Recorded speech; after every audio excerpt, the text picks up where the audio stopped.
அன்பின்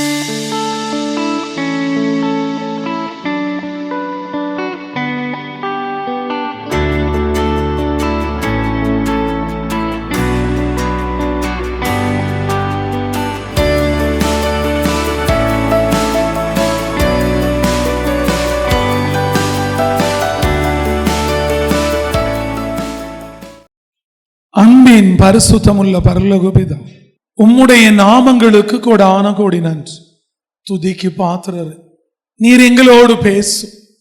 உம்முடைய வார்த்தைகள் அதிகாரங்களோடும் மகிமையோடும் வல்லமையோடும் எங்களுக்கு மாத்திரமல்ல, அண்ட சராசரங்களுக்கும் புறப்பட்டு வருவதா இயேசுவின் நாமத்தில் ஜெபிக்கிறோம். பேசும் நல்ல பிதாவே. சங்கீதங்களின் புஸ்தகம் 118 அதிகாரம் 28வது வசனங்களை வாசிக்க கேட்கல. நீர் என் தேவன், நீர் என் தேவன், நான் உம்மை துதிப்பேன். நான் உம்மை துதிப்பேன். நீர் என் தேவன், நீர் என் தேவன், நான் உம்மை உயர்த்துவேன். நான் உம்மை உயர்த்துவேன். பரலோக ராஜ்யம் சமீபமாயிருக்கிறது. The kingdom of heaven is at hand என்று வேதவசனம் சொல்லுகிறது. ஒவ்வொரு முழங்கால்களும் அவருக்கு முன்பாக முடங்க வேண்டும். ஒவ்வொரு நாவுகளும் அவரை அறிக்கை செய்ய வேண்டும். All the knee shall bow, all the tongue shall confess, Jesus is the Lord. உரலையே சொல்லுமே. தேவனோட மனுஷனாகிய தாவீது சொல்லுகிறார், நீர் என் தேவன், நான் உம்மை துதிப்பேன். 3வது வாரமாய் இந்த செய்தி நீ தொடர்கிறது. எப்படி துதிக்க வேண்டும் இதெல்லாம் பார்த்து கொண்டு வருகிறோம். தாவீது சொன்னார், நான் ஒரு நாளைக்கு 7 தரம் துதிப்பேன் என்று சொன்னார். திரும்ப சொன்னார், நான் எப்பொழுதும் துதிப்பேன் என்று சொன்னார். பெரிய யுத்தம் வருகிற பொழுது யோசபாத் ஒரு துதியின் சேனையை வைத்துக்கொண்டு மணலத்தலையான திரளான சத்துருக்களை கொன்று குவித்து ஜெயம் எடுத்தார்கள். துதித்து பவுலையும் சீலாவையும் கட்டி வைத்து தொழோ மரத்தில் வைத்து அடித்த பொழுது தேவனை துதித்து பூமி அதிரும்படி செய்தார்கள் என்று சொல்லி போன செய்திக்கு முந்தின செய்தியிலே பார்த்தோம். கடந்த செய்தியிலே பார்த்தோம், இந்த பூமியிலே தேவனை துதி செய்வதே தகும் என்று பார்த்தோம். தேவனோட ஆலயத்தில் 38,000 பேர் துதிக்கும்படி, ஆராதிக்கும்படி, விசாரிக்கும்படி இருந்தார்கள் என்று பார்த்தோம். கர்த்தர் நல்லவர், அவர் கிருபை என்றும் உள்ளது என்று சொல்லி தாவீது துதித்ததையும், தாவீதின் குமாரனாகிய சாலமோன் துதித்ததையும், யோசபா துதித்ததையும் பார்த்தோம். இன்றைக்கு அதிலும் விசேஷித்தமானவைகளை பார்க்க போகிறோம். உடலையே சொல்லுமே, எப்படி துதிக்க வேண்டும், ஏன் அவரை துதிக்க வேண்டும், அப்படி துதியில என்ன இருக்கிறது என்று இன்னைக்கு பார்க்க போகிறோம். என் ஜனமே, என் உறவுகளே, தேவன் இந்த பூமியை படைத்தது, வானாதி வானங்கள், தேவனோட தூதர்கள், மரம், செடி, கொடி, மலை, பனி, மழை, காற்று, பிரபுக்கள், ராஜாக்கள், தேவனுடைய ஜனங்கள், கன்னிகைகள், முதிர் வயது உள்ளவர்கள், எல்லாவற்றையும் தேவன் உண்டாக்கி வைத்தது தேவனை துதிக்கும்படிதான். அப்படியானால் துதிக்கிற பிள்ளைகள் எப்படி துதிக்க வேண்டும்? வேதம் சொல்லுகிறது, தேவாலயத்தில் நின்று தேவனோட ஆகாய விரிவை பார்த்து துதிக்க வேண்டுமா? ஆகாய விரிவுனா எது? வானத்தை பார்த்து. அந்த ஆகாய விரிவை நீ உற்று பார்த்து கொண்டிருக்கிற பொழுது, அதை பார்த்து துதிக்கிற பொழுது அநேக தேவனோட மகிமையை தேவன் வெளிப்படுத்த விரும்புகிறார். ஒரு சொல்லுமே. அப்ப தேவனோட மகிமையை நீங்கள் பார்க்கலாம். அப்ப ஆகாய விரிவை பார்த்து துதிக்கணுமா? எனக்கோ 20 வருஷங்களுக்கு முன்பு யாரோ ஒருத்தர் உன்னை திட்டுப்பா, குறை சொல்லியிருப்பா, அதை உன் இருதயத்தில் வைத்திருக்கிற தேவனை துதிக்கிற துதியும் பாடல்களும் இருதயத்தில் இல்லைன்னா உன் இருதயத்தை எங்கே விற்று போட்டு இருக்கிறாய், எங்கே கடன் கொடுத்திருக்கிறாய் என்பதை தேடி கண்டுபிடித்து உங்களை நீங்கள் மாற்றிக்கொள்ள வேண்டும். துதிக்கிற பிள்ளைகள் தேவாலயத்தில் வந்து ஆகாய விரிவை பார்த்து அவரோட மகிமையை பார்த்து துதிக்க வேண்டுமா? நான் சொல்லவில்லை, தேவனோட வார்த்தை அப்படித்தான் சொல்லுகிறேன். வாசிப்போமா? வேதம் என்ன சொல்லுகிறது? சங்கீதங்களின் புஸ்தகம் 150 அதிகாரம் 1-2 வாசிக்க கேட்கலாம். அல்லேலூயா. அல்லேலூயா. தேவனை அவருடைய பரிசுத்த ஸ்தலத்தில் துதியுங்கள். தேவனை அவருடைய பரிசுத்த ஸ்தலத்திலே துதியுங்கள். அதுக்கு தான் 7ஆம் நாள் அவர் ஓய்ந்திருந்தார். பரிசுத்த ஸ்தலத்துக்கு வரணும், துதிக்கிறதுக்கு வரணும், ஆயத்தமா வரணும், ஆதாயத்துக்கு வரக்கூடாது. துதியுங்கள். அவருடைய வல்லமை விளங்கும் ஆகாய விரிவை அவருடைய வல்லமை விளங்கும் ஆகாய விரிவு. இப்ப தேவனோட வல்லமையில் உண்டானத மகிமை எல்லாம், அதையெல்லாம் தேவன் ஆகாய விரிவில் வச்சிருக்கிறார். பாட்டுத்தாள் இல்ல, எதிர இருக்கிற தொலைக்காட்சியில் இல்ல, நினைக்கிற ஒவ்வொரு முகத்திலையும் இல்ல. அவருடைய வல்லமை விளங்கும் ஆகாய விரிவை பார்த்து அவரை துதியுங்கள். அப்படின்னு நினைச்சு பாருங்க. மோசேவோட இருந்தவங்க, தாவீதோட இருந்தவங்க எல்லாம் எந்த பேனா, என்ன பென்சில், என்ன பிரிண்ட் அவுட்டு, என்ன டிவி வச்சிருத்து வச்சிருப்பாங்கன்னு சொல்லி அந்த வாஞ்சை தான். அவரை பாடணுங்கிற அந்த இருதயத்துல எண்ணம் வந்துட்டாலே அவர் பாட வேண்டிய வரிகள் நாவல வந்துடும், இருதயத்துக்கு வந்துடும். ஆகாய விரிவை பார்த்து அவரை துதியுங்கள். ஆகாய விரிவை பார்த்தாதான் தேவனோட வல்லமை என்னன்னு உனக்கு தெரியும், தேவனோட மகிமை தெரியும், தேவனோட அதிசயங்களை பார்க்கலாம். நீங்க இன்னும் தேவனுக்குள்ள நெருங்கலாம், தேவனிடத்துல ஆசீர்வாதங்களை பெற்றுக்கொள்ளலாம்.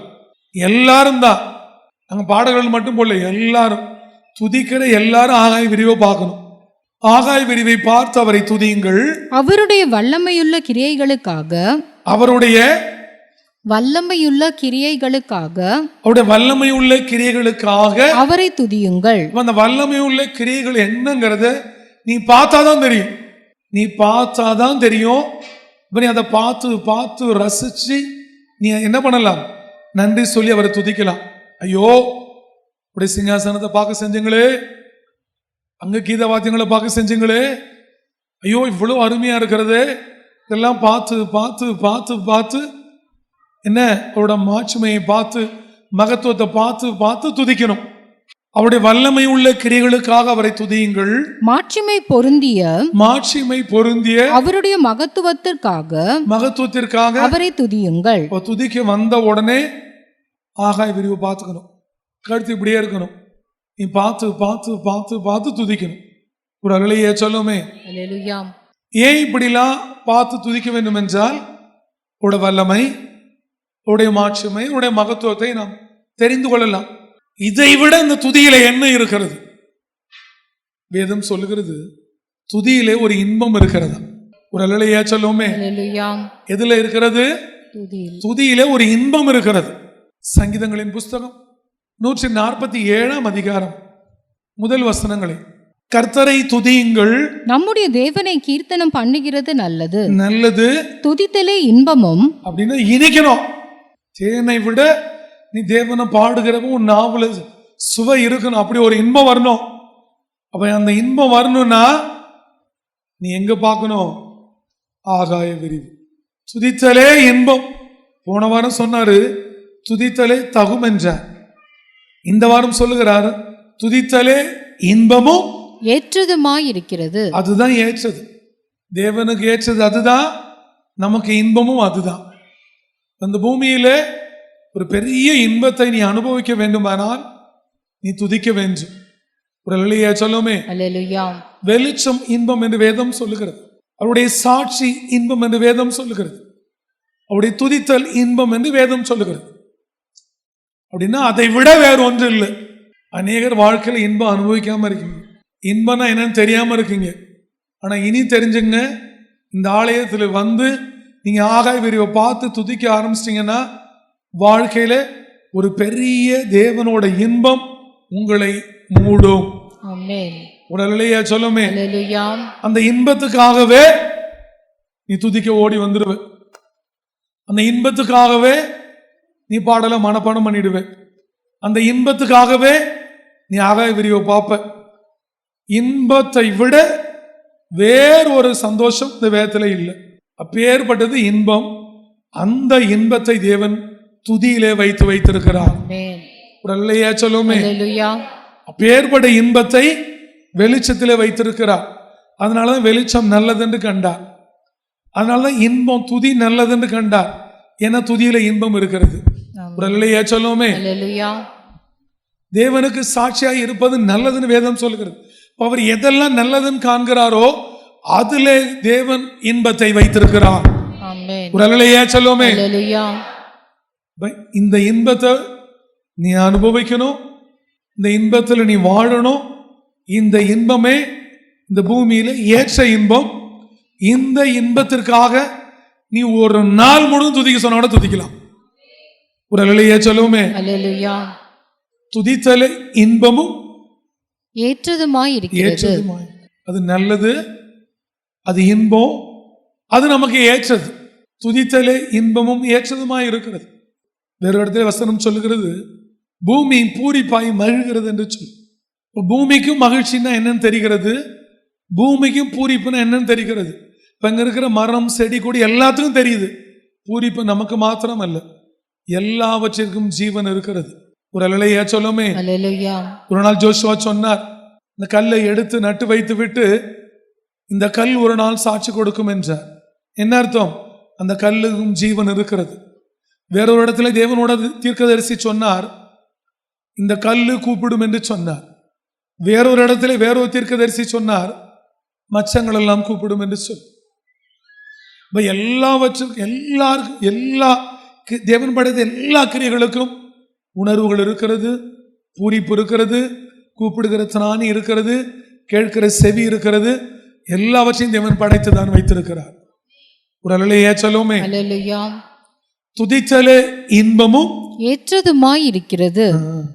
அதைத்தான் தேவனோட தீர்க்கதரிசி இன்னும் அழகாய் சொல்லுகிறார். தேவன் ஒரு காலத்தை வைத்தார், அந்த காலம்தான் இந்த காலம். ஒரு அல்லேலூயா சொல்லுவோமே. அல்லேலூயா.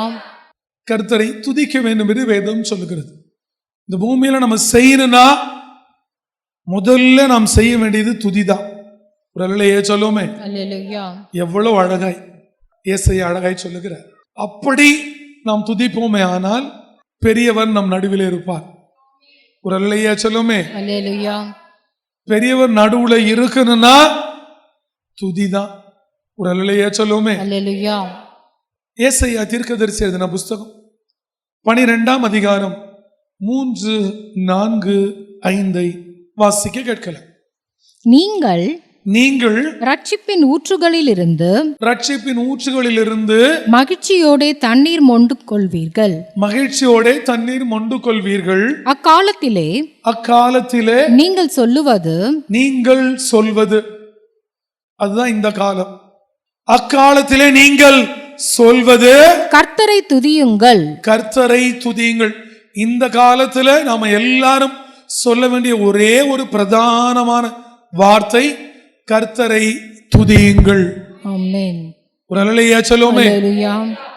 அக்காலத்திலே நீங்கள் சொல்வது கர்த்தரை துதியுங்கள். அவர் நாமத்தை தொழுது கொள்ளுங்கள். அங்கே துதிக்க சொல்லுகிறார், இங்கே தொழுது கொள்ள சொல்லுகிறார். இஸ்ரவேல் ஜனங்களை அடிமைகளாய் இருந்தபோது தேவன் பார்வோன் இடத்துல சொல்லுகிற பொழுது மோசே போய் சொல்லுகிறார், என் தேவனுக்கு ஆராதனை செய்யும்படி ஒரு இடத்துல சொல்லுகிறார், வேறொரு இடத்துல என் தேவனை தொழுது கொள்ளும்படி சொல்லுகிறார். ஒரு அல்லேலூயா சொல்லுவோமே. அல்லேலூயா. சின்ன சின்ன காரியங்கள் அதில் வித்தியாசங்கள் இருக்கிறது. துதி, ஆராதனை, தொழுது கொள்ளுதல், அது பிறகு பார்ப்போம். அக்காலத்திலே கர்த்தரை துதியுங்கள், அவர் நாமத்தை தொழுது கொள்ளுங்கள், அவருடைய செய்கைகளை ஜனங்களுக்குள்ளே அறிவியுங்கள். இப்ப நம்ம ஊழியத்தோட பிரதானமான வேலை 3 வேலை. என்ன வேலை? பிரதானமான 3 வேலை இந்த காலத்துல. ஒரு வேலை அவரை துதிக்கிறது, ஒரு வேலை அவரை தொழுது கொள்கிறது, இன்னொரு வேலை ஜனங்களுக்குள்ளே அவருடைய செய்கைகளை அறிவிக்க வேண்டியது. ஒரு அல்லேலூயா சொல்லுவோமே. அல்லேலூயா. அவருடைய செய்கைகளை ஜனங்களுக்குள்ளே அறிவியுங்கள். அவருடைய நாமம் உயர்ந்ததென்று பிரஸ்தாபம் பண்ணுங்கள். கர்த்தரை கீர்த்தனம் பண்ணுங்கள். அவர் மகத்துவமான கிரியைகளை செய்தார். தேவன் என்ன செய்தாரோ அதை இந்த பூமி அறியணும். அப்ப நாம எதை சொல்லணுமோ அதை தான் சொல்லணும். வேறு சிலருக்கு தேவன் கர்த்தர் நல்லவர், தேவன் அதை சொல்லி இருக்கிறார். இரட்சகர் உங்களுக்காய் வந்தார் என்று சொல்லி இருக்கிறார். இப்படி அநேக விதமாய் சொல்லுகிறார்கள். ஆனால் நமக்கு தேவன் இதை சொல்லுகிறார். உடலையே சொல்லுமே. அல்லேலூயா. இப்ப நாம இதை சொல்லணும். கர்த்தரை கீர்த்தனம் பண்ணுங்கள், அவர் மகத்துவமான கிரியைகளை செய்தார். மகத்துவமான கிரியைகளை செய்தார். இது பூமி எங்கும் அறியப்பட கடவது என்பீர்கள். இது பூமி எங்கும் அறியப்பட கடவுது. அப்ப பூமியில இருக்கிற எல்லா ராஜாக்களும் பிரபுக்களும் தேவனை துதிக்கணும், நாமத்தை தொழுது கொள்ளணும், அவரை பிரஸ்தாபப்படுத்தணும், அவரை கீர்த்தனம் பண்ணணும். இது பூமி எங்கும் அறியணும், பூமியின் குடிகள் அறியணும். தேவன் பாருங்க முதல்ல எல்லாத்தையும் கூப்பிட சொன்னாரு, கூப்பிட்டுட்டு இப்ப இந்த பூமி எல்லாம் அறிய வேண்டும் என்று சொல்லுகிறார். அப்ப இந்த பூமியில் இருக்கிற ராஜாக்கள் எல்லாரும் பிரபுக்கள் எல்லாரும் தேவனை துதிக்கணும். அப்படி நீங்க விண்ணப்பம் வைக்கணும். ராஜாக்களும் பிரபுக்களும் இங்க வரணும், நியாயாதிபதிகள் ஜட்ஜஸ் எல்லாம் இங்க வரணும்.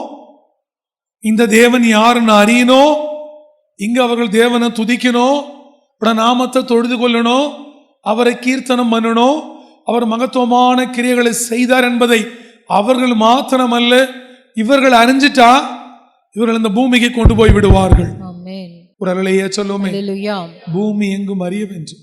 யார் இந்த தேவன்? யார் வானத்தை உண்டாக்கினார்? யார் பூமியை உண்டாக்கினார்? இவர் யாரு? இவருடைய மகிமை எப்படி? இவருடைய மாட்சிமை எப்படி? இவருடைய மகத்துவம் எப்படி? ஏன் அவரை துதிக்கணும்? ஏன் கீர்த்தனம் பண்ணணும்? ஏன் பிரஸ்தா பண்ணணும்? அப்படி அவருடைய நாமத்துல என்ன இருக்கு? அப்படி அவர் என்ன மகத்துவமான கிரியைகளை செய்தார்?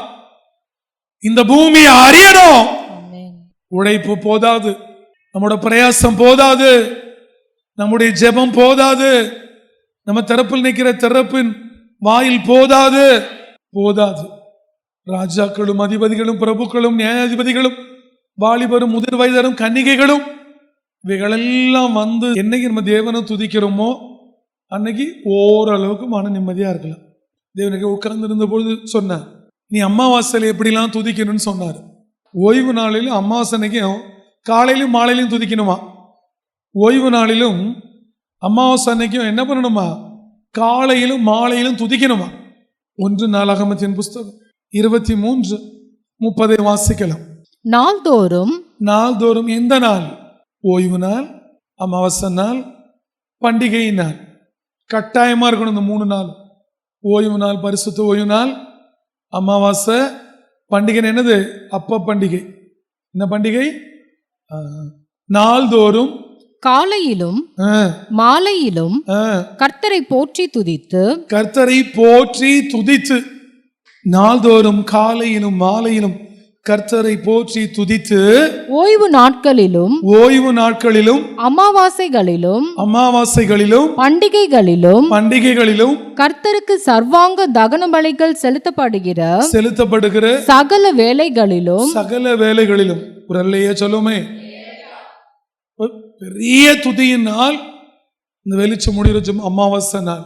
போற்றி துதித்து, ஏனென்றால் அவ்வளவு பெரிய ஆசீர்வாதங்களை தேவன் வைத்திருக்கிறார். ஒரு அல்லையே சொல்லுமே. அல்லேலூயா. இந்த பூமியில அவரிடத்திலிருந்து நீ இரக்கம் பெற வேண்டுமானால், அவரிடத்திலிருந்து நீ தயவு பெற வேண்டுமானால், அவரிடத்திலிருந்து மகா நன்மைகளை பெற்றுக்கொள்ள வேண்டுமானால் நமக்கு துதி அவசியம். உடலையே சொல்லுமே. நன்மை இல்ல, மகா நன்மை. இப்ப நீங்க ஒரு பெரிய ரகசியங்களை தெரிந்து கொள்ள வேண்டும்.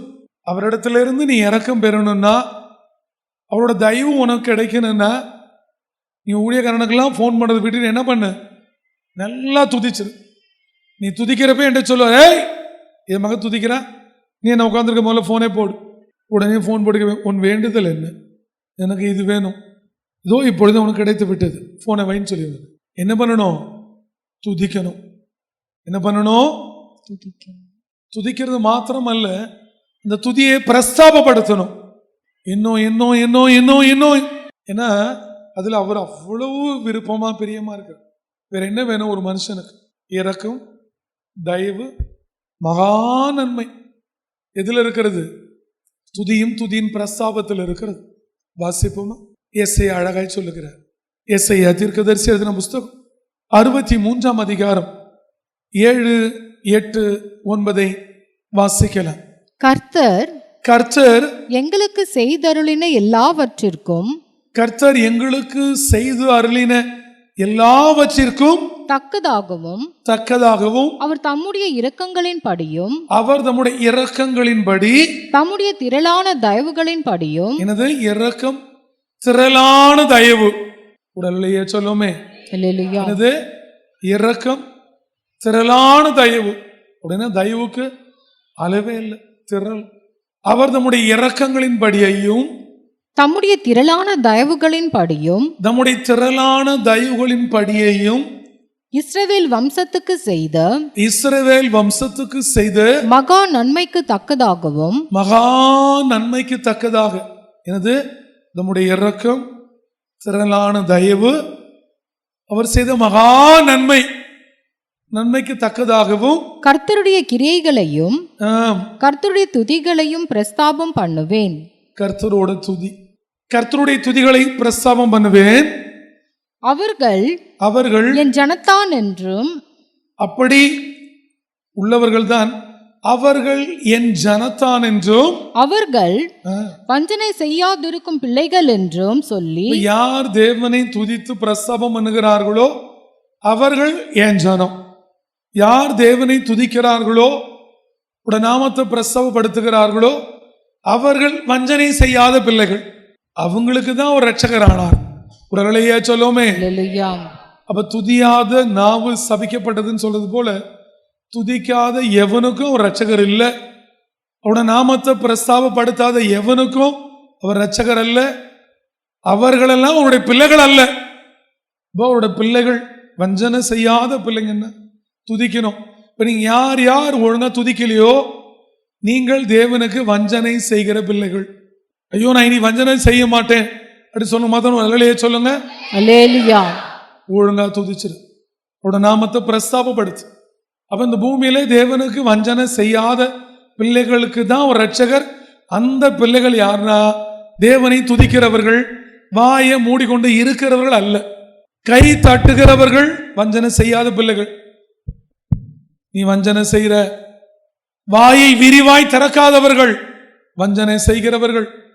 வாயை விரிவாய் திறந்து தேவனை துதிக்கிறவர்கள் வஞ்சனை செய்யாதவர்கள். ஒரு அல்லேலூயா சொல்லுமே. அப்ப உன் வாயை பார்த்து நீ கேட்டினா நீ ஆண்டவருக்கு எவ்வளோ வஞ்சனை செஞ்சு பக்கம் பக்கமா எழுதி கொடுக்கும். வஞ்சனை செய்யாதிருக்கும் பிள்ளைகள் என்று சொல்லி அவர்களுக்கு ரட்சகர் ஆனார். யாருக்கு ரட்சகர் ஆனாரு? வஞ்சனை செய்யாத பிள்ளைகள் ரட்சகர் ஆனார். அடுத்த வசனங்களை வாசிப்போம். அவர்களுடைய எல்லா நெருக்கத்திலும் இதுதான் இயேசு இந்த பூமிக்கு இறங்கி வந்தது. அப்ப யார் வஞ்சனை செய்யாமல் அவரை துதிக்கிறார்களோ அவர்களுக்காகவே அவர் நெருக்கப்படுகிறார். என் பிள்ளை அடிக்காத என்ன அடி. பெரிய சிலுவை தியான செய்தியோட காரியம் இருக்கிறது. அதில் ஏசாயா 53 படிப்பீர்களானால் அவர் எல்லாருக்காகவும் நெருக்கப்பட்டார் என்று சொல்லி. அப்ப நம்மள ஒருத்தன் அடிக்கிறப்ப என் மகளை அடிக்காத என்ன அடி, அவளை காயப்படுத்தாத என்ன காயப்படுத்து, அவளை வெக்கப்படுத்தாத என்ன வெக்கப்படுத்து. அந்த மாதிரி தன் ஜனங்களுக்காக தன் சரீரத்தையே தேவன் ஒப்பு கொடுக்கிற அந்த ரட்சகர் தான் இயேசுவானவர். அவர் எதற்காக ஒப்பு கொடுக்கிறார்னா வஞ்சனை செய்யாத பிள்ளைகளுக்காக. உடலையே சொல்லுமே. நாம நெருக்கப்படுறோன்னா நியாயம், அவரே நெருக்கப்படணும். என் பிள்ளைகளை என்ன துதிச்சிட்டாங்களே, என் பிள்ளைகளை என்ன பாடிட்டாங்களே, என் பிள்ளைகள் என்னோட நாமத்தை சொல்லிட்டாங்களே, என் பிள்ளைகள் கஷ்டப்படக்கூடாதே, என் பிள்ளைகள் நெருக்கப்படக்கூடாதே, என் பிள்ளைகளுக்காக என் ஜனங்களுக்காக நான் நெருக்கப்படுகிறேன் என்று 2000 ஆண்டுகளுக்கு முன்பு இறங்கி வந்து மரியாளின் வயிற்றில் பிறந்து 33 வயதில் நெருக்கப்பட்டாரே, அவர்தான் அவருடைய சமூகத்தின் தூதனானவர். உடலையே சொல்லுமே. அவர்தான் ரட்சகர். அந்த தூதனானவரோட பெயர் தான் நசரேனாக இயேசு கிறிஸ்து. உடலையே சொல்லுமே. துதிக்கிறது சாதாரணமானது இல்லை. நாம் துதிக்கிற பிள்ளைகளுக்காகவே நெருக்கப்படுகிறார், அடிக்கப்படுகிறார், எல்லா காயங்களையும் ஏற்றுக்கொள்ளுகிறார். மனதார நாம் துதிக்கிற துதி நாமத்தை பிரஸ்தாபப்படுத்துறது. அவர்களுடைய எல்லா நெருக்கத்திலும் அவர் நெருக்கப்பட்டார். அவருடைய சமூகத்தின் தூதனானவர் அவர்களை ரட்சித்தார். உடலையே சொல்லுமே.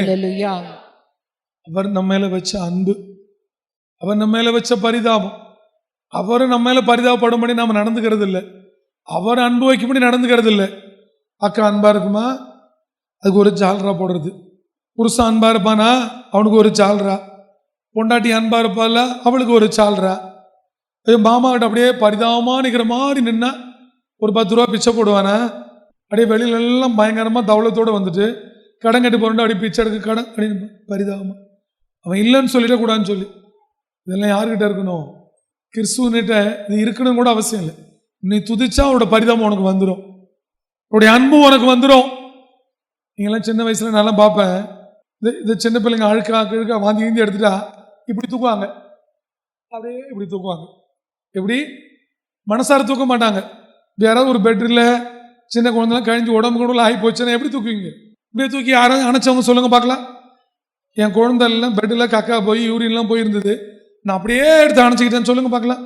இப்படி தூக்குவீங்க, அப்படியே தூக்கி அங்கே வச்சு தண்ணி ஊற்றி அப்படியே தூக்கி உள்ளே வைப்பீங்க. ஆனால் தேவன் அப்படி இல்லை. அவரை துதிச்சுட்டா அது துதிதான். நீ அழுக்கா இருக்கியா, நீ சுத்தமாக இருக்கியான்னு பார்க்க மாட்டார். அப்படியே கபான்னு தூக்கி மடியில் வச்சுப்பார். ஒரு துதிக்கு எவ்வளவு முக்கியத்துவம் கொடுக்கிறார் பாருங்கள். ஒரு அலையே செல்லோமே. தூதனானவர் அவர்களை ரட்சித்தார். அவர் தமது அன்பின் நிமித்தமும் தமது பரிதாபத்தின் நிமித்தமும் அவர்களை மீட்டு பூர்வ நாட்களில் எல்லாம் அவர்களை தூக்கி சுமந்து வந்தார். அவ்வளவு பெரிய தெய்வம், அவ்வளவு பெரிய பரிசுத்தர். இந்த பூமியில இருக்கிற ஜனங்களை தூக்கி சுமந்தார்னா பரிசுத்தமா இருந்திருப்பாங்க. என்னை துதிச்சுட்டாங்க, என்னை தொழுது கொண்டார்கள். என் பிள்ளைங்க இவ்வளோ நெருக்கப்பட்டு அடிக்கப்பட்டேன், தூக்கிறதுல மட்டும் என்னன்னு சொல்லி அப்படியே தூக்கி அப்படியே சுமந்து பாரு. இப்போ இந்த துதி எவ்வளோ பெரிய காரியங்களை செய்கிறது. தேவனிடத்திலிருந்து இரக்கம் கிடைக்கிறது, திரளான தயவு கிடைக்கிறது, மகா நன்மை கிடைக்கிறது, அவரோட அன்பு கிடைக்கிறது, அவரோட பரிதாபம் கிடைக்கிறது. அவரே தூக்கி சுமந்துகிறார். உடலையே சொல்லுமே. வேற என்ன வேணும்? இப்ப நாமெல்லாம் பிள்ளைகளை பெற்றிருப்போம், 2 வயசு 3 வயசு வரையும் தூக்குவோம். ஒரு வெயிட் ஆயிடும், தூக்குற மாதிரி இடுப்புல வச்சு ஒரு 2 நிமிஷத்துல இறக்கி விட்டுருவோம். நடந்துவ, இதே வேலையா போச்சு. ஆனா எல்லாரையும் தூக்கி சுமக்க ஒருவர் இந்த பூமிக்கு இறங்கி வந்தார். அவர்தான் நசரேயனாகிய இயேசு. ஒரு அல்லையா சொல்லுமே. தூக்கி சுமந்து வந்தார். தேவன் சொன்னார், தேவனை துதி செய்யும்படி 2 கூட்டங்களை வைத்திருந்தார். ஒரு அல்லையா சொல்லுமே.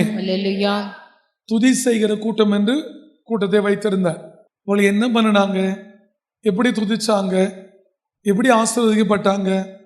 வேதத்திலே சந்தோஷம், மகிழ்ச்சி, களிப்பு, இது 3ஐயும் பெற்றுக்கொள்ளுகிற ஒரே ஒரு இடம், பெற்றுக்கொண்ட ஒரே ஒரு இடம் இருக்கிறது. அந்த இடம்தான் துதி செலுத்துகிற இடம். ஒரு அல்லேலூயா சொல்லுமே. ஏசாயா வசனம் சொல்லுகிறது, அவர்கள் சந்தோஷம் மகிழ்ச்சியும் அடைவார்கள், தவிப்பும் சஞ்சலமும் ஓடிப்போம். ஆனா சந்தோஷம், மகிழ்ச்சி, களிப்பு 3ம் பிதா, குமாரன், பரிசுத்தாவிக்கு அடையாளமா 3ம் இருக்கிற ஒரே ஒரு இடம் துதி. துதிக்கிறவங்க எப்படி துதிக்கணும், துதி செய்ய வர்றவங்க எப்படி செய்யணும், துதிக்கிற கூட்டம் எது என்று சொல்லி பார்த்து நாம் முடிக்கலாம். நெகோமியா எழுதின புஸ்தகம் 12ஆம் அதிகாரம் 40, 41, 42, 43, 44 வாசிப்போம். அதற்கு பின்பு ஒரு அருளையை சொல்லும். எதற்கு இவ்வளவு செய்தியை கேட்ட அதற்கு பின்பு துதி செய்கிற 2 கூட்டத்தாரும் தேவனுடைய ஆலயத்திலே வந்து நின்றார்கள். ஒரு கூட்டம் பாடகர்கள், ஒரு கூட்டம் ஜனங்கள். ஒரு அல்லேலூயா சொல்லுமே. பாடுறவங்களும் கூட்டமா இருந்தாங்க, ஜனங்களும் கூட்டமா இருந்தாங்க. 2 கூட்டத்தாரும் தேவனுடைய ஆலயத்திலே வந்து நின்றார்கள். தேவனுடைய ஆலயத்திலே வந்து நின்றார்கள். பாடகர்களும் வந்து நிற்கிறார்கள், பாடும்படி ஜனங்களும் வந்து நின்றார்கள். நானும் என்னோட கூட இருக்கிற தலைவரில் பாதி பேரும் பூரிகைகளை பிடிக்கிற எலியாக்கிம், மாசேயா, மினியாமின், மீகாயா, எலியோனாய், சகரியா, அனானியா என்கிற ஆசாரியர்களும் மாசேயா, மாசையா, செமாயா, செமாயா, எலியாசார், எலையாசர், ஊசி, ஊசி, யோகனான், யோகனா, மல்கியா, மல்கியா, ஏலாம், ஏலாம், ஏசேர் என்பவர்களும் ஏசர் என்பவர்களும் நின்றோம். நின்றோம். அப்ப நானும் என்னோடு கூட அதுல சொல்லப்பட்ட அத்தனை பேரும் நின்றோம், நிற்கிறார்கள் என்பவர்களும் நின்றோம். பாடகரும் அவர்கள் விசாரிப்புக்காரனாகிய பாடகர், அப்ப யார் நின்னாங்க? இவங்கெல்லாம் என்னோட நின்னவங்க. அப்புறம் அடுத்து யார் நிக்கிறா? பாடகர். பாடகரும் அவர்கள் விசாரிப்புக்காரனாகிய பாடகருக்கு ஒரு விசாரிப்பு காரணம் வச்சிருந்திருக்காங்க. விசாரிப்பு காரணமாகி எசராகியாவும் சத்தமாய் பாடினார்கள். அப்ப இந்த முதல்ல பாடுறவங்க, அதை தலைமையேற்று நடத்துறவங்க என்ன பாடணும்? சத்தமா பாடணும். அவங்க விசாரிப்பு காரணாகிய எசராகியாவும் சத்தமாய் பாடினார்கள். அந்நாளிலே மிகுதியான பலிகளை செலுத்தி தேவன் தங்களுக்கு மகா சந்தோஷத்தை உண்டாக்கினதினால், தேவன் தங்களுக்கு மகா சந்தோஷம், எல்லாம் மகாவே வருகிறது, மகா நன்மை, மகா சந்தோஷம் உண்டாக்கினதினாலே மகிழ்ச்சியாய் இருந்தார்கள். உடலையா சொல்லுமே. அல்லேலூயா. அப்ப ஒரு ஞாயிற்று ஓய்வு நாள் வருதுன்னா நானும் என்னோடு கூட இப்ப ஏற்பட்டவர்களும் பாடகர்களும் அந்த பாடல் குழுவின் விசாரிப்புக்காரியும் எல்லாரும் சத்தமாய் நின்று சபையாராய் பாடினார்கள். பாடின உடனே மிகுதியான பலிகளை செலுத்தி தேவன் தங்களுக்கு மகா சந்தோஷத்தை உண்டாக்குனதுனாலே மகிழ்ச்சியாய் இருந்தார்கள். இந்த மகா சந்தோஷம் தேவனை துதித்த துதியினாலே உண்டானது. ஆமென். ஒரு அல்லேலூயா சொல்லுமே. அல்லேலூயா. என்ன சந்தோஷம்? மகா சந்தோஷம். மகா சந்தோஷம் உண்டானதினாலே மகிழ்ச்சியாய் இருந்தார்கள். ஸ்திரீகளும் பிள்ளைகளும் கூட களி கூர்ந்தார்கள். இங்க இருந்த ஸ்திரீகள் பிள்ளைகள் எல்லாரும் களி கூர்ந்தார்கள். எருசலேமின் களிப்பு தூரத்திலே கேட்கப்பட்டது. அப்படி நம்ம துதிக்கிற துதி இந்த பட்டணத்துல தூரத்துல கேட்டா எப்படி இருக்கும்? ஒரு அல்லேலூயா சொல்லுமே. தூரத்திலே கேட்கப்பட்டது. அன்றைய தினம் பொக்கிஷங்களையும் அவங்க உங்களுக்கு தேவன் கொடுக்கிற பொக்கிஷம் அவங்க உங்களுக்கு நினைச்சிட்டு இருக்கீங்க இல்ல. அன்றைய தினம் பொக்கிஷங்களையும் படைப்புகளையும் முதல் கனிகளையும் தசம பாகங்களையும் வைக்கும் மறைகளின் மேல் அவர் சொன்னதை சொல்லினார். வாழ்க்கையில சந்தோஷம், மகிழ்ச்சி, களிப்பு இது மூணும் இருக்கணும்னா நீ துதிக்கணும். துதிக்க வர்ற நீ பொக்கிஷங்கள், படைப்புகள், முதல் கனிகள், தசம பாகங்கள் வைக்கும் அறைகளிலே நீ வச்சுதான் ஆகணும். உன் வாழ்க்கையிலே உன் குடும்பங்களிலே சந்தோஷம், மகிழ்ச்சி, களிப்பு குறையாம இருக்கணும்னா உன் படைப்பு, முதல் கனி, தசமமாக வரணும். நீ இதை வாங்கறதுக்கு, எனக்கு கொடுக்கறதுக்கு இல்லை. என்ன தெரியுமா, நான் உங்களுக்கு சொல்லல, ஐயோ இது பேசுனா உடனே நம்ம காசு கேட்பாங்க அப்படின்னு நினைச்சிட்டு நான் அது பேசாம இருக்கேன். ஆனா பேச சொல்லியிருக்காரு, சீக்கிரமா பேசுவேன் நான். அது தேவன் சொல்றாரு, இப்பயே பேசுறேன்னு. இப்பயே பேசுவோமா? 1 நாளாகமம் 29ஆம் அதிகாரம் 13 16 வரை வாசிக்கலாம். இப்போதும் எங்கள் தேவனே நாங்கள் உமக்கு ஸ்தோத்திரம் செலுத்தி ஒரு அல்லேலூயா சொல்லுவோமே. நீங்க ஒரு காரியத்தை தெரிஞ்சுக்கணும். அவர் என்னோட சொன்னதை சொல்லுகிறேன் நான். தாவீது இஸ்ரவேலின் ராஜாவாய் இருந்தும் ஏன் ஜனங்களிடத்திலே காணிக்கைகளையும் தசமபாகங்களையும் வாங்கினான் என்று அவர் என்னை பார்த்து அவர் கேட்டார். ராஜா எவனோடும் எந்த தேசத்திலும் யுத்தம் பண்ணி தேவையானதை சம்பாதித்து கொண்டு வந்து சேர்த்திருக்கலாம். ஏன் ராஜாவாய் இருந்தும் ஜனங்களிடத்துல கேட்கணும்.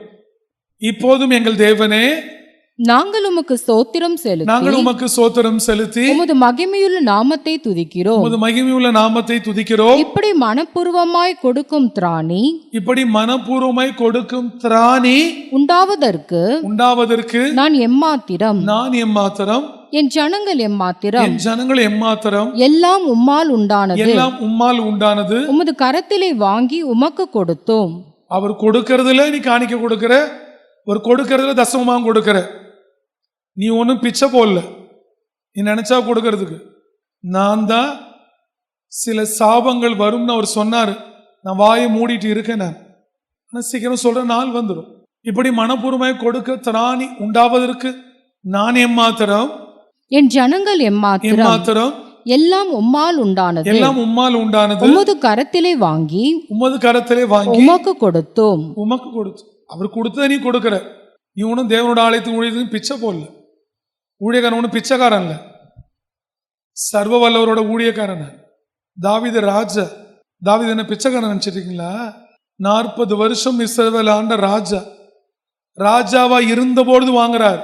உடைய கரத்திலே வாங்கி உமக்கு கொடுத்தோம். உமக்கு முன்பாக இப்ப சொல்றாரு, உங்கள்கிட்ட நான் சொல்லணும்னு அவசியம் ஆனான்னு சொல்றேன். தசமாக கொடுக்காத எவனோட வாழ்க்கையும் இந்த பூமியிலே ஈடேறாது என்று சொல்லுகிறார். ஒருவேளை இந்த சபைக்கு வந்து இந்த சபை கூட, எந்த சபை கூட அங்கே கொடு, அது எனக்கு தேவையில்லை. உன்னை யார் ஆசீர்வதிக்கிறார்களோ அவங்களுக்கு நீ கொடுக்கும். போகட்டும். உமக்கு முன்பாக நாங்கள் எங்களுடைய பிதாக்கள் எல்லாரை போலும் அரதேசிகளும் பரதேசிகளுமாய் இருந்தோம். பூமியின் மேல் எங்கள் நாட்கள் ஒரு நிழலை போல இருக்கிறது. நிலைத்திருப்போம் என்னும் நம்பிக்கை இல்லை. எங்கள் தேவனாகிய கர்த்தாவே, உம்முடைய பரிசுத்த நாமத்திற்கென்று உமக்கு ஒரு ஆலயத்தை கட்டுகிறதற்கு. இந்த வசனத்தை சொல்லிதான் உங்களிடத்துல சொன்னார். உம்முடைய பரிசுத்த நாமத்திற்கென்று உமக்கு ஒரு ஆலயத்தை கட்டுகிறதற்கு நாங்கள் சகோதரித்திருக்கிற இந்த பொருட்கள் எல்லாம் உமது கரத்திலிருந்து வந்தது. எல்லாம் உம்முடையது. என் தேவனே, நீர் இருதயத்தை சோதித்து உத்தம குணத்தில் பிரியமாய் இருக்கிறீர் என்பதை அறிவேன். அறிவேன். இவையெல்லாம் நான் உத்தம இருதயத்தோடே மனப்பூர்வமாய் கொடுத்தேன். இப்பொழுது இங்கே இருக்கிற உம்முடைய ஜனமும் உமக்கு மனப்பூர்வமாய் கொடுக்கிறதை கண்டு சந்தோஷித்தேன். அல்லேலூயா. ஒரு பெரிய சந்தோஷத்தை தேவன் கொடுத்தார். உமக்கு மனப்பூர்வமாய் கொடுக்கிறதை கண்டு யார் மனப்பூர்வமா கொண்டு வரீங்களோ தேவனுக்கு முன்பாக தாவீது தான் சந்தோஷப்படுவார். அவர் அந்த சந்தோஷத்துல தேவன் சந்தோஷப்படுவார். இப்ப போவோம், அங்கே போகலாம். நெகோமியா வாசிக்கலாம். நியாய பிரமாணத்தின் படியே வரவேண்டிய பட்டணங்களுடைய நிலங்களின் பங்குகளை அவைகளில் சேர்க்கும்படிக்கு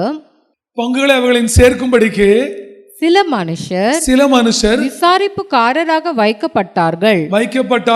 ஊழியம் செய்து நிற்கிற ஆசாரியர் மேலும் லேவியர் மேலும் யூதா மனிதர் சந்தோஷமாய் இருந்தார்கள். உரலையே சொல்லுமே, இதெல்லாம் வரணும். ஊழியம் செய்யறவன் சந்தோஷப்படணும். அவனோட சந்தோஷத்திலே உங்களுக்கு தேவன் சந்தோஷத்தை திருப்பி கொடுப்பார். உரலையே சொல்லுமே, சந்தோஷமாய் இருந்தார்கள். அடுத்த வசனம். பாடகரும் வாசல் காவலாளரும் தாவீதும் அவன் குமாரனாகிய சாலமோனும் கற்பித்தபடியே தங்கள் தேவனுடைய காவலையும் சுத்திகரிப்பின் காவலையும் காத்தார்கள். எல்லாவற்றையும் பாடகர், வாசல் காவலர், தாவீது, அவன் குமாரனாகிய சாலமோன் எல்லாரும் அந்த காவலை என்ன பண்ணாங்க? காத்தார்கள். என் ஜனமே, ஒரே ஒரு காரியங்களை சொல்லுகிறேன். நீங்கள் இந்த பூமியிலே மகிழ்ச்சியோடு சந்தோஷமாய் களிப்போடு இருக்க வேண்டுமானால் நீ சட்ட திட்டங்களுக்கு உட்பட்டு தான் இருக்க வேண்டும். திரும்ப 43 வாசிப்போம். அந்நாளிலே மிகுதியான பலிகளை செலுத்தி தேவன் தங்களுக்கு மகா சந்தோஷத்தை உண்டாக்கினதினால், மகா சந்தோஷம் உண்டாக்கின மகிழ்ச்சி மகிழ்ச்சியாய் இருந்தார்கள். இப்ப என்ன வருது? மகா சந்தோஷம், அடுத்து மகிழ்ச்சி, ஸ்திரீகளும் பிள்ளைகளும் கூட களி கூர்ந்தார்கள். களி கூர்ந்தார்கள். எருசலேமின் களிப்பு தூரத்திலே கேட்கப்பட்டது. களிப்பு தூரத்திலே கேட்கப்பட்டது. அப்ப சந்தோஷம், மகிழ்ச்சி, களிப்பு, இது மூன்றும் கிடைக்கிற ஒரே ஒரு இடம் தேவனை துதி செலுத்துகிற பொழுது. உடனடியா சொல்லுமே, இந்த மூணையும் பெற்றுக்கொண்டவர்கள் தான் தேவனுக்கு முதல் கனிகளை கொடுக்கிறவர்கள், தசமாங்களை கொடுக்கிறவர்கள், நிலத்தின் பங்குகளை கொடுக்கிறவர்கள். நீங்க நம் தேவனிடத்துல கேட்க போகிறோம், தேவனே எனக்கு ஒரு மகா சந்தோஷத்தை கொடுங்க, எனக்கு ஒரு மகிழ்ச்சியை கொடுங்க, எனக்கு ஒரு களிப்பை கொடுங்க. பிதாவிற்கு அடையாளமாய் மகா சந்தோஷம், குமாரனுக்கு அடையாளம் மகிழ்ச்சி. அதனாலதான் இயேசு கிறிஸ்து இந்த பூமியில் இறங்கி வந்தபொழுது மேய்ப்பர்கள் எல்லாம் போய் மகிழ்ந்தார்கள் என்று வசனம் சொல்லுகிறது. இயேசு பிறகுறப்பே நகை கேட்டான்னு யாரும் சொல்ல முடியுமா? ஏன் அவர்கள் போய் தங்கள் ஆபரணங்களோடு போய் அவரை பார்த்து அதையெல்லாம் போய் ஏன் மேய்ப்பரிடத்தில் கொண்டு போய் கொடுத்தார்கள்? பெரிய ரகசியம் இருக்கிறது. அங்கே ஒரு நட்சத்திரத்தை பார்ப்பீர்கள், போய் முன்னணியில் கிடத்தப்பட்டு கிடப்பீர்கள் சொன்னப்போ எல்லாரும் போய் பார்த்துருக்கணும். ஆனால் அவர் போறவர்களை எப்படி போனார்கள்? பொன்னோடும் பொருளோடும் போனார்கள். பெரிய சட்டத்திட்டம் அது. என் ஜனமே, நீங்கள் துதிப்பீர்களே ஆனால் உங்க வாழ்க்கையில மகா சந்தோஷம் வரும். நீங்கள் அவரை உண்மையாய் பிரஸ்தாபப்படுத்துவீர்களே ஆனால் உங்கள் வாழ்க்கையில மகிழ்ச்சி வரும். நீங்கள் உண்மையாய் இருப்பீர்களே ஆனால் உங்கள் பிள்ளைகள் குடும்பங்களிலே களிப்பு வரும். அதற்கு அடையாளம்தான் முதல் கனி, தசமபாகம், நிலத்தின் பங்கு. நீங்க பங்கு கொடுக்கலன்னா அந்த ஊழியம் நடக்காம போயிடாது. நீங்க முதல் கனியை கொண்டு வந்து வைக்கலன்னா நடக்காம போயிடாது. நீ வாழ்க்கையில் ஆசீர்வாதமாக இருக்க வேண்டுமானால், நீ தேவன் வைத்திருக்கிற மகா சந்தோஷம், மகிழ்ச்சி, களிப்பும் உன் குடும்பங்களிலும் பிள்ளைகளிடத்தில் இருக்க வேண்டுமானால் நீ இவர்களை செய்துதான் ஆக வேண்டும். பிரதானமானது துதி. துதிக்கிறவர்கள் இப்படி இருப்பார்கள். இப்படி இருக்கிறவர்கள் தேவனுக்கு இதை செலுத்துவார்கள். அதிலே ஒரு பெரிய சந்தோஷம் களிப்பும் உண்டாகும். உங்க வாழ்க்கை, உங்க குடும்பம், உங்களோட பிரயாசங்கள், உன் பிள்ளைகள் வாழ்க்கையில சந்தோஷம், களிப்பு, ஆசீர்வாதம், மகிழ்ச்சி இல்லாம நீ இன்னைக்கு கஷ்டப்படுறேனா, இது மூன்றில் எங்கேயோ ஒன்றில் நீ தவறி இருக்கிறாய். முதல்ல உள்ள சாப்பிட்டு நீ கடைசி தேவனுக்கு கொடுத்துருப்ப. இப்படி இருந்தா மன்னிப்பு கேட்டு முதல் கனி. ஒருவேளை நீ செலவு பண்ணிட்டு கடைசி மீந்த பிறகு தேவனுக்கு தசமாக கொடுத்திருப்ப, இல்லை கொடுக்காம கூட விட்டுருப்ப, நீ இல்லை அதில் பாதி கொடுத்திருப்ப. உன் குடும்பத்திலே உன் வாழ்க்கையில் இருந்த மகிழ்ச்சி, இருந்த கொஞ்ச நேரம் சந்தோஷம் உங்களை விட்டு போய்விட்டு. இல்லை தேவனும் தேவனோட ஊழியக்காரனுக்கு அணினால் சப்பிரால் மாதிரி பொண்டாடி பேச்சை கேட்டு, பொண்டாடி புருஷன் பேச்சை கேட்டு, நிலத்தின் பங்குகளை விற்று நீனே ஏமாத்திருப்ப. உயிர் போகாம இருக்குமே தவிர உனக்கு உள்ளது எல்லாம் போயிருக்கு. தேவன் கொடுத்த நிலத்தின் ஆசீர்வாதம் தெரியல, பொண்டாடிட்டு போய் அனனையா கேட்கிறேன். தேவனோட பிரமாணங்களும் தேவனுக்கு செலுத்துகிற பலிகளையும் புருஷன் புருஷனாய் இருக்க வேண்டும், ஸ்திரியானவள் ஸ்திரியானவளாய் இருக்க வேண்டும். தேவனிடத்திலிருந்து இரக்கம், தயவு, மகா நன்மை, அவரிடத்திலிருந்து அன்பு, அவரிடத்திலிருந்து தயவு, அவர் உங்களோடு கூட இருக்க வேண்டுமானால் சந்தோஷம், மகிழ்ச்சி, களிப்பு இவைகளெல்லாம் பெற்றுக்கொள்ள வேண்டுமானால் பிரதானமானது துதி. அதிலே துதிக்கு பாத்திரராகிய அந்த தேவனுக்கு முதல் கனி, தசமபாகம், நிலத்தின் பங்குகள் எல்லாம் கொடுக்கிற பொழுது ஊழியம் செய்கிறவர்கள் சந்தோஷப்படுகிறார்கள். அதிலே ஊழியக்காரனின் சந்தோஷம் தேவனை சந்தோஷப்படுத்துகிறது. நீ துதிக்கலனாலும் இது மூணு உன்னை விட்டு போயிடும். நீ தேவனுக்கு செலுத்துறனாலும் இது மூணு உன்னை விட்டு போய்விடும்.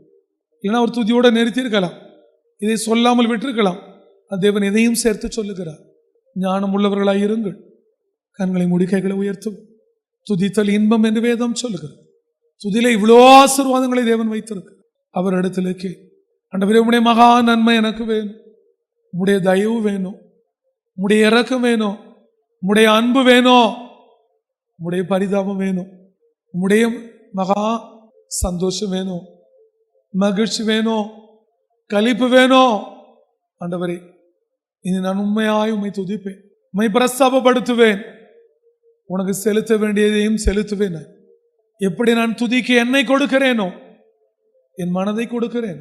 அப்படியாய் உனக்கு கொடுக்க வேண்டிய பலிகளையும் கொடுப்பேன். எல்லாரும் மகிழ்ச்சியாய் களி கூர்ந்து களிப்போட சந்தோஷமாய் எப்படி வாழ்ந்தார்களோ அப்படி எங்களையும் வாழவையும் என்று சொல். தேவன் உங்களை வாழ வைப்பார். அன்பின் பரிசுத்தமுள்ள பரலோக பிதா, நீர் என் தேவன், நான் உம்மை துதிப்பேன். உம்மை துதிப்பது இன்பமும் ஏற்றதுமாய் இருக்கிறது. இந்த இன்பம் உம்முடைய வருக வரை அடியானோடும் என் ஜனங்களோடும் இருப்பதாக. இயேசு சுவாமி, எனக்கு உண்மையாயிருக்கிற ஜனங்கள், என் ஜனங்கள், உம்மை துதிக்கிற ஜனங்கள், உம்முடைய நாமத்தை பிரஸ்தாபப்படுத்துகிற ஜனங்கள் முதல் கனியை உமக்கு கொடுக்கட்டும். தசமங்களை உண்மையாய் உமக்கு கொடுக்கட்டும். நிலத்தின் பங்குகளை உண்மையாய் கொடுக்கட்டும். ஒருவேளை இதுவரை இவர்கள் தெரியாதிருந்தாலும் இன்னைக்கு இவர்களுக்கு தெரியும்படி சொல்லி இருக்கிறேன். இவை மூன்றிலும் இவர்கள் உண்மையுள்ளவர்களாய் மாறும்படி உம்முடைய பரிதாபம் இவர்கள் மேலே இறங்கட்டும். என் ஜனங்களை ஆசீர்வதி.